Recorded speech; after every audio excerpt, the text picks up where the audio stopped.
മംഗലാപുരത്തു നിന്നും കൊച്ചിയിലേക്ക് വന്ന IOCയുടെ ഗ്യാസ് സിലിണ്ടർ ഇന്നലെ പുലർച്ചെ 4:05-നാണ് കല്യാശ്ശേരിയിൽ അപകടത്തിൽപ്പെട്ടത്.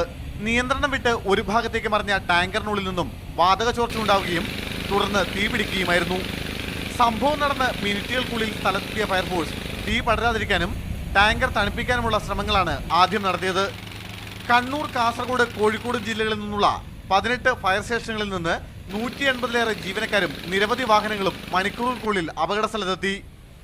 10 മണിയോടെ IOCയുടെ മംഗലാപുരം, കോഴിക്കോട് ഓഫീസുകളിൽ നിന്നുള്ള വിദഗ്ധ സംഘവും സ്ഥലത്തെത്തി. തുടർന്ന് ഇരുവരും ചേർന്ന് നടത്തിയ ശ്രമങ്ങൾക്കൊടുവിലാണ് രാത്രി 10:25-ഓടെ തീ പൂർണ്ണമായും അണയ്ക്കാനായത്. പൂർണ്ണമായും കത്തി തീർന്നതിന് ശേഷമാണ് തീ കെട്ടത്. കെടുത്തിയതല്ല, തീ തന്നെത്താൻ കെട്ടതാണ്. അതുകൊണ്ട് തന്നെ അതിനകത്ത് വാതകമില്ലാന്ന് എക്സ്പ്ലോസീവ് മീറ്റർ വെച്ച് IOC അധികൃതർ നോക്കി ഉറപ്പ് പറഞ്ഞിട്ടുണ്ട്.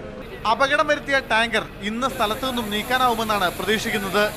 ഇപ്പോൾ അവസാനമായിട്ട് ആ ടാങ്കറിലെ വെള്ളം ഫില്ല് ചെയ്യണം. വെള്ളം ഫില്ല് ചെയ്താൽ മാത്രമേ 100% ആയിട്ട് എല്ലാം ഉറവാക്കും. ഇപ്പോൾ ബാക്കി സൈഡിലെ എല്ലാ ചൂടുണ്ട്, അത് തണുപ്പിക്കുന്നുണ്ട്. അപകട ഭീതി ഒഴിഞ്ഞതോടെ സമീപ പ്രദേശത്തു നിന്നും വീട് ഒഴിഞ്ഞുപോയവർ തിരികെ എത്തി തുടങ്ങി.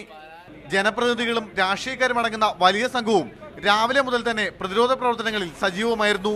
ഫയർഫോഴ്സും പോലീസും നാട്ടുകാരും ചേർന്ന് 18 മണിക്കൂറിലേറെ നടത്തിയ പരിശ്രമങ്ങൾക്കൊടുവിലാണ് തീ അണയ്ക്കാനായത്.